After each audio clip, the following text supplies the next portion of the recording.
ગુજરાતમાં મહિલા સશક્તિકરણ અને વોકલ ફોર લોકલના અભિયાનને વેગ આપવા માટે એક મહત્વપૂર્ણ પહેલ કરવામાં આવી છે।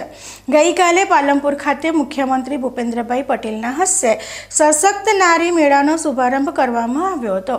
આ મેળાનું મુખ્ય આકર્ષણ એ છે કે અહીં નારી શક્તિને પ્રોત્સાહન આપવા અને તેમના હુનરને યોગ્ય પ્લેટફોર્મ પૂરું પાડવા માટે કુલ 100 સ્ટોલ લગાવવામાં આવ્યા છે।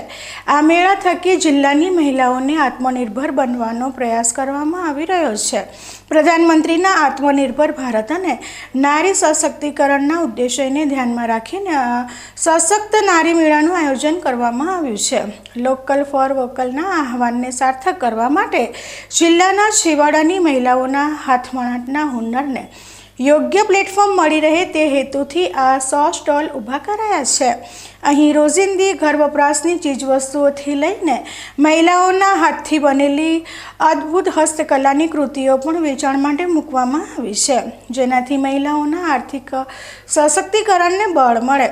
આ મેળાના આયોજન અંગે વાત્સલ્ય સેવા ટ્રસ્ટના પ્રમુખ જાગૃતિ મહેતાએ પોતાનો મત રજૂ કર્યો।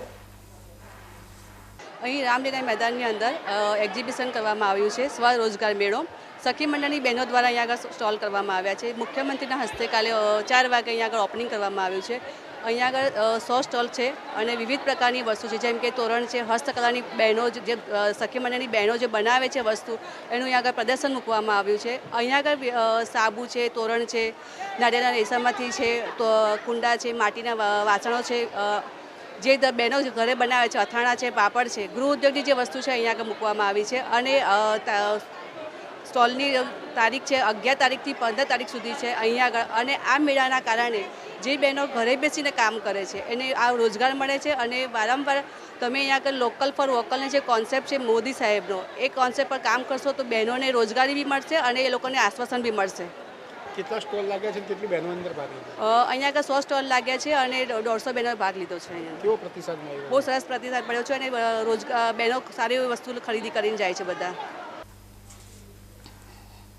આ મેળામાં પાલનપુર નગરપાલિકાના હસ્તકના સ્વસહાય જૂથ પૈકીના કુલ 27 સખી મંડળોએ પણ ઉત્સાહભેર ભાગ લીધો છે।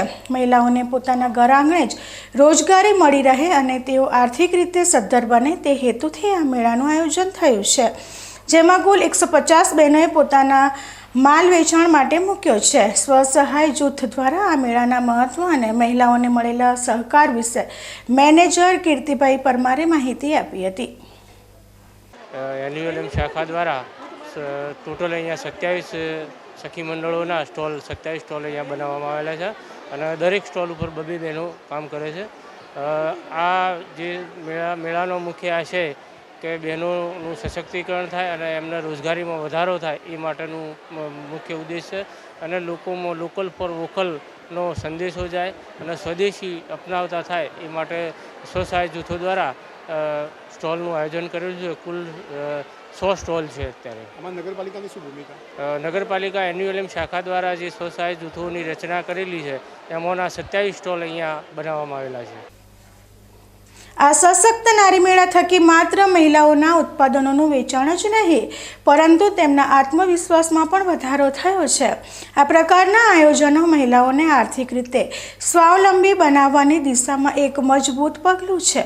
તંત્ર દ્વારા ભવિષ્યમાં પણ આવા મેળાઓનું આયોજન થતું રહે અને ગુજરાતની નારી શક્તિ રાષ્ટ્ર નિર્માણમાં પોતાનું યોગદાન આપતી રહે તેવી લોકોમાં આશા વ્યક્ત થઈ રહી છે।